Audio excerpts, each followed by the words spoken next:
Hey guys, welcome to my YouTube channel. Don't forget to subscribe, like, and share. And today I'm about to react to some story about MS-13 versus NORTEñOS. Did I say it right? Northern California Forgotten Beef. So stay tuned, subscribe, and like and share. Let's get into it, man. Subscribe before I beat your ass or before I eat your ass. Welcome back to another episode of Swamp Stories. For this episode, we cover a topic that many people don't know about. Of course, by now, everyone knows the names in the title, but I highly doubt that you know what their relationship consists of. So in this video, we're gonna cover the story and development of the two groups and how they ended up being at odds. This is California history, but before we get into it, make sure to leave a like and subscribe if you're new. You can also follow the Instagram page as well. So let's get into it. In order for this video to make sense, let's head all the way back to the start and talk about some important history. I just wear my glasses. And you wear my glasses too. That's crazy. Oh, sorry. Oh shit. 1920s, Los Angeles was a city of just 500,000 residents, and that may seem like a lot, but consider that it was spread out over a large mass of land. Well, long story short, a group called Clanton 14 formed around this time. And then in the 1960s, out of rejection from Clanton, a group called 18th Street formed in the same area. So essentially, 18th was a collection of guys who weren't allowed in Clanton because they weren't from LA. So the 1960s and 70s were all about 18th. Them gangsters used to dress like that. Took the tank top inside whatever pants they're wearing. Every time I do it, my sister said, "Take it off." I look like an old guy. In Clanton 14. We can cover this in a separate episode. And that takes us to 1980. Here is where the story starts. Okay. Everything started with a man named Ernesto Miranda. Okay, people in the comments are gonna flame me for how I said that, so let me try this. Ernesto Miranda. Yeah, don't. Sorry. I know you're gonna come at me too. My bad, y'all.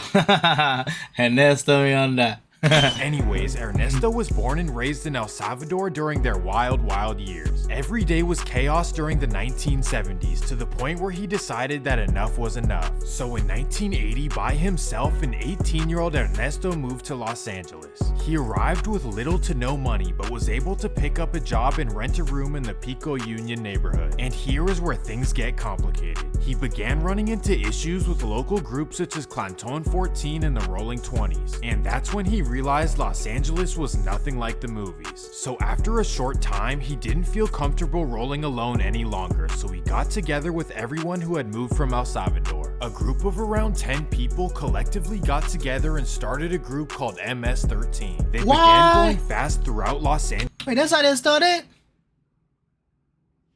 Holy shit.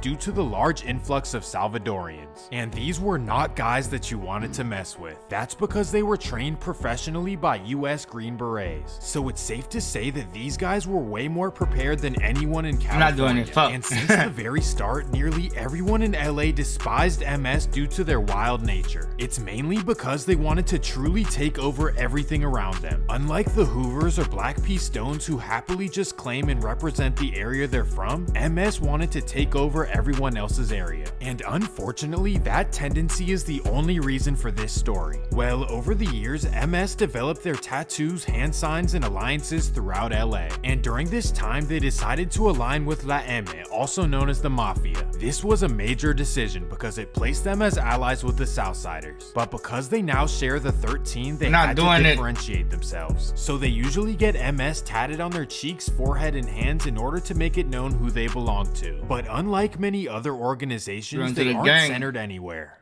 Although they started out in Pico Union, it's not necessarily where they're centered. By the middle of the 1980s, they were spread out throughout LA. But the 1990s is when things got crazy. This is when MS started expanding to Central America. Despite popular belief, this was not some sort of elaborate plan. Instead, it was a consequence of MS members being sent back home. And when they arrived in El Salvador, they brought their LA culture with them. So during the 1990s, MS started spreading like a wildfire throughout the Northern Triangle area. And for those who aren't familiar, this consists of El Salvador, Honduras, and Guatemala. Many will tell you that ever since the expansion, this is where MS is the most active. But we're not here to cover MS's southern expansion. Instead, we cover their expansion up north. So let's get it started. The story starts out in the early 2000s because that's when MS started migrating up north. But just like the 1990s, this was not planned as well. Instead, many families from the Triangle area immigrated to the Bay Area and naturally brought their alliances with them. At first, they didn't think that this could be a problem, but they quickly realized that they were not very well received. On top of this, there were very few people representing MS. Instead, it was filled with people wearing red. And that takes us to the Nortes, or Northsiders or Northerners or whatever you want to call them. Either way, these guys are everywhere throughout Northern California. From Merced to Modesto, Antioch, Oakland, and most importantly, San Francisco. Damn, the Nortes started out way back in 1968. They're supposed to represent a unified Northern California, but that's not really the case. In fact, there have been all kinds of inner rivalries between them throughout the years, with the biggest being in Sacramento. However, when a rival moves to town, they all unite. But the point is that the Nortes are nothing to mess with as well, despite having smaller numbers in general than MS, 18th, and Southside. Play with them too. And with that comes a major Napoleon complex. It's kind of similar to the LA versus Bay Area rivalry. And for those of you who don't know, LA does not care about the Bay Area, so the Bay Area feel like they have something to prove. Meanwhile, LA is 100 times better and everyone knows it. So MS and Southsiders feel that they're much bigger and Northerners feel like they have something to prove. Anyways, now that you know the context, let's head to where the story begins. Welcome to San Francisco's Mission District. Today, the area is known for Mark Zuckerberg techies and $14 smoothies. But back in the 2000s, the Mission had a whole different reputation. $14 movie? God damn. That's expensive. It was known as the city's sketchiest area, but also for being the largest Norte neighborhood in the whole Bay. From 16th down to 24th is their main area, with 24th being their strongest presence. And starting around 2000, a rivalry with Southsiders started arising in the Mission. Slowly but surely, more and more members began moving into the Mission, and this established a way for MS to feel comfortable as well. So in 2002, a high-ranking MS named Luis Fuentes decided to move into the Mission. His plan was to establish a presence in the Mission to help out the outnumbered Southsiders. So just remember that La M aligns with MS and Southsiders. So naturally, when Luis and other MS moved to the Bay Area, they rode alongside the Southsiders. And of course, this did not make the Mission District happy, especially given their history and pride. And that takes us to June 30th, 2004. Okay. Luis Fuentes decides to walk down 24th Street to get some food with his son. Being that it's dark out, Luis isn't This is the time they're about to kill. Watch. fearful of being noticed on The beat 24th, change. especially because You're gonna he's hear a new lot enough of to the things. area, so he assumes that nobody knows his name or knows who he is. However, he makes one big mistake. He walks outside in a pair of blue Converse and with a blue sweatshirt on. 8 p.m. Luis makes his way down to 24th and Hampshire, which is probably the worst street he could possibly be on. And walking by is an 18-year-old named Marcos Reyes Campos. And this guy is a member of the 22nd and Bryant Locos who associate with 24th. Well, as Luis is passing, Marco questions his colors and tattoos. And before Luis can even respond, bang! Wait. Hold up. So he get killed because of the tattoo and the color of his sneakers? That's because it's blue? Yo, that's crazy, yo. What the hell? So you just get killed for colors. The blue. Oh, red, whatever color you're wearing, you get killed for colors. And the tattoo that you, and he didn't let him even talk. He just, wow, that's crazy. Yo. This incident was the very first of its kind in the Mission between MS and Northerners, and unfortunately it started a trend. After this, many more MS began moving to San Francisco, and one person stuck out more than any other. Let me introduce you to a young man named Edwin Ramos. Edwin was born and raised in El Salvador, but moved to San Francisco at 13 to live with his grandma. That was the year 2000, and by 2003, Edwin had fully jumped into the life that his grandmother opposed. She happened to live in the Mission, which historically was not a problem for new residents. But for Edwin, he decided to represent MS despite knowing the consequences. Well, by 2003, he had gained a wild reputation for causing chaos. In fact, on October 22nd, 2004, he started a scuffle with a group of 24th Street Northerners for no reason. Shortly after, he was caught and was later sent to Log Cabin Ranch. This was a small facility for juveniles located in the middle of the woods. It was dedicated to youth who the judges believed were good kids misled by their environment, so it gave them an opportunity to live in nature with others alike. And this is where Edwin lived for the next 2 years, but unfortunately it didn't convince him to change one bit. And that takes us to March 24th, 2006. It's a typical Friday night in the Mission, which means good times, drinks, and a whole lot of partying. And on this night, 25th and Cap is where the local 24th Street Northerners are gathered together having fun. Well, around 9 p.m., Edwin gets news of the gathering and wants to put it to an end. So from his grandma's house, he storms down to 25th. Right there, he sees 21-year-old Rolando Chino Vallartes. Chino happens to be enjoying himself with his friends, and that's enough to make Edwin angry. So that's when he approaches. Bam. Edwin quickly leaves and heads back to his grandma's. After this, the neighborhood was upset because Chino was a very popular character. Well, after doing this, Edwin knew that his time in the Mission was up. The numbers were simply not in his favor, so he decided to rent an apartment in a nearby city called El Sobrante. This is a secluded suburb of Richmond, pretty much hidden in the hills. But despite its suburban nature, the small city does have a Southsider presence. So within a week of living there, Edwin joined the local group known as Pasadena Locos 13. And because Southsiders and MS are aligned, this was not a big problem. But despite this move, he still had grievances in San Francisco. And that takes us to a forgotten about area of the city. Right near the south end of the city, you have a small area called the Excelsior, also known as the E. For a long time, this has been a Hispanic area, but overshadowed by the Mission. That's partly because they only represent their neighborhood instead of a color. However, out-of-towners like Edwin don't seem to know the difference. And that introduces us to the Bologna. John Cena! This is John Cena. The nigga look like John Cena. Bologna? Family. This is your typical middle-class family in the Nigga Excelsior, look like John just Cena, minding yo. their business. June 22nd, 2008. The Bologna family drive out to a Bologna. family picnic in Fairfield, Damn. California. And after spending the day there, at 2:15 p.m. they head down Highway 80 back to San Francisco. At 3 p.m. they arrive to their home on Maynard Street in the Excelsior. And as they're pulling in, a black Chrysler 300 rolls up beside them. In the Chrysler is Edwin Ramos, and he does not hesitate. Damn. Damn. This incident shocked the community. Kill all three of them. That's crazy.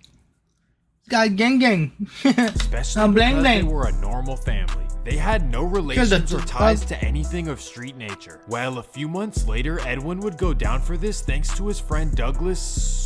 I don't know how to say that. Turned into an informant. It turns out that Douglas was driving the Chrysler and he got caught first. So SFPD offered him a way out by saying who did it, and that's exactly what he did. Rah, rah. So Edwin Ramos Call got it rah, 15 rah. years. Well, unfortunately, Edwin going down would not stop the madness anytime soon. At this time, living in the city and wearing red or blue could be a serious problem. That's and over crazy, the yo. next few years, things only got worse, especially when more and more MS started moving north. And this time, 3 MS members had moved into the Mission: Loco, Sleepy, and Luis Sana. And these guys' entire mission was to get any northerner they could find. June 21st, 2010. While eating lunch in Bernal Heights, they notice one of the chefs is wearing red. So after eating, they sit in their car all day until the cook gets off. The cook, whose name is Alexander Tamaj, has nothing to do with the streets, but these guys do not know that. So at 5 p.m., they watch him get on the 14 Muni bus and follow it all the way until he gets off. He takes the bus all the way to the very last stop in Daly City, and that's when the men approach.